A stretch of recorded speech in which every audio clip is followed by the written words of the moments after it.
আসসালামু আলাইকুম রাহমাতুল্লাহি তাআলা ওয়া বারাকাতুহু ওয়া মাগফিরাহ। সুপ্রিয় ইমানদার মুমিন মুসলমান ভাই ও বোনেরা, আশা করি সকলে আল্লাহর অশেষ রহমতে অনেক অনেক ভালো আছেন, সুস্থ আছেন।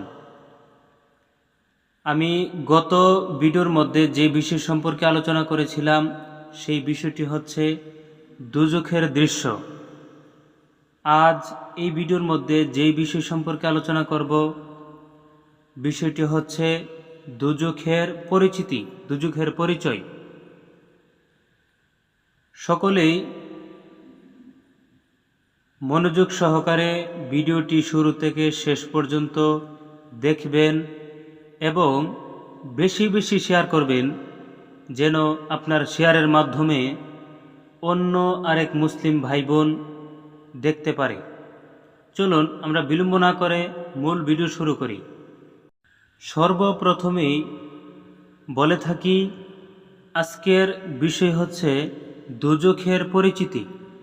দুজখের পরিচয় কি তা সম্পূর্ণ বিস্তারিতভাবে আপনাদেরকে শোনানোর এবং জানানোর চেষ্টা করব ইনশাল্লাহ।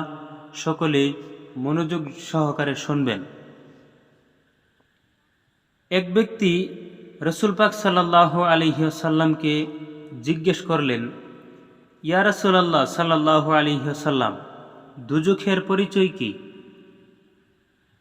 উনার প্রশ্নের জবাবে রসুল পাক সাল্লাল্লাহু আলাইহি ওয়াসাল্লাম বললেন, দুজখ পৃথিবীর জমিনের মতো, তবে দুনিয়ার জমিন হতে 70 গুণ বেশি নিকৃষ্ট। দুনিয়ার জমিন হতে 70 গুণ বেশি নিকৃষ্ট। তা ঘুর কালো এবং 7 মাথাওয়ালা। প্রতি মাথায় 30টি করে দরজা আছে। প্রতি মাথা 3 দিন 3 রাত পথের দূরত্ব সম লম্বা। উপরের ঠোঁট এত মোটা যে উপরের নাকের ছিদ্রের সাথে মিলে রয়েছে। খেয়াল করে শুনবেন, দুজখের উপরের ঠোঁট এত মোটা যে উপরের নাকের ছিদ্রের সাথে দুজখের ঠোঁট মিলে রয়েছে। আর নিচের ঠোঁট নিচের দিকে ঝুলে আছে। নাকের প্রতি ছিদ্রে একটি রশি এবং শিকল আছে।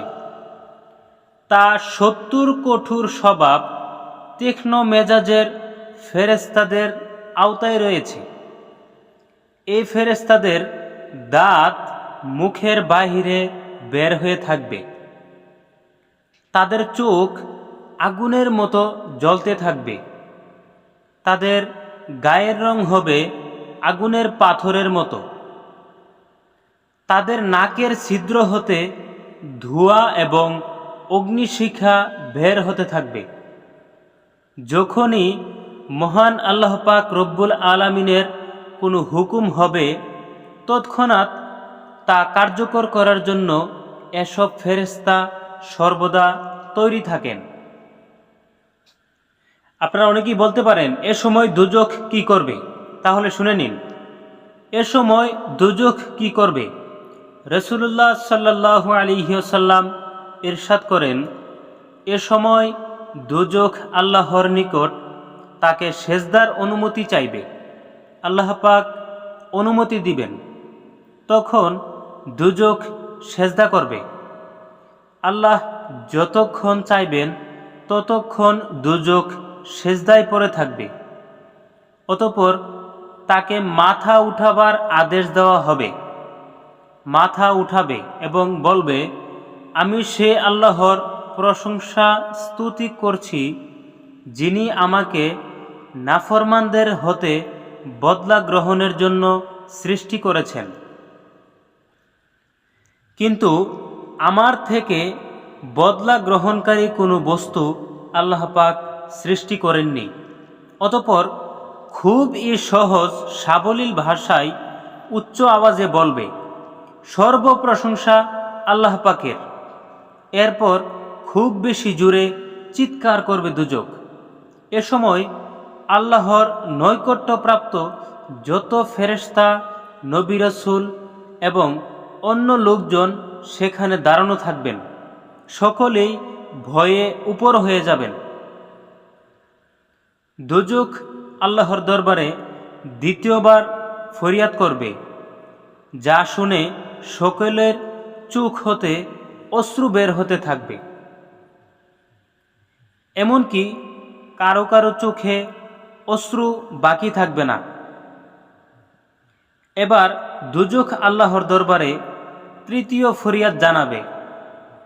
অতঃপর একজন জিন অথবা মানব যে ৭২ জন রসুলের সমান আমল করেছে, সেও ধারণা করবে দোজখ আমাকে ঘিরে নিয়েছে, এখন আর আমি দোজখ হইতে বাঁচতে পারব না। অতঃপর দোজখ আল্লাহর দরবারে চতুর্থ ফরিয়াদ করবে। ভয়ে সবাই নীরব হয়ে যাবে, কেউ কথা বলতে পারবে না। এ সময় হযরত জিবরাইল, হযরত মিকাইল, হযরত ইসরাফিল ও হযরত ইব্রাহিম খলিলুল্লাহ আলাইহিমুসসালাম প্রমুখ আরশ ধরে থাকবেন এবং ভয়ে নাফসি নাফসি বলতে থাকবেন, বলবেন আমাকে বাঁচাও, আমাকে বাঁচাও, আওয়াজ করতে থাকবেন। রাসূলুল্লাহ সাল্লাল্লাহু আলাইহি ওয়াসাল্লাম ইরশাদ করেন, এরপর দোজখ স্ফুলিঙ্গ উগরাতে থাকবে, যা হবে আকাশের তারকারাজির সমান। প্রত্যেকটি স্ফুলিঙ্গ পশ্চিম দিক হতে উদ্ধিত মেঘের মতো হবে এবং মানুষের মাথার উপর বর্ষিবে। আশা করি সকলেই দোজখের পরিচিতি এবং এ সময় দোজখ কী করবে এ সম্পর্কে আপনারা জেনেছেন। সকলে বিস্তারিতভাবে মনোযোগ সহকারে শুনবেন। সকলের কাছে অনুরোধ, সম্পূর্ণ ভিডিওটি দেখবেন এবং বেশি বেশি শেয়ার করবেন, যাতে মানুষ দোজখের কথা শুনে ভয়ে আল্লাহর ইবাদত করতে পারে এবং ৫ ওয়াক্ত নামাজ যেন সঠিক সময়ে আদায় করতে পারে। পাশাপাশি রাসূল পাক সাল্লাল্লাহু আলাইহি ওয়াসাল্লামের দরুদ ও সালাম সব সময় যেন পাঠ করতে পারে। আল্লাহ যেন তৌফিক দেয়। ভিডিও আজ এ পর্যন্তই। সকলেই সুস্থ থাকবেন, ভালো থাকবেন। আসসালামু আলাইকুম ওয়া রাহমাতুল্লাহি ওয়া বারাকাতুহু।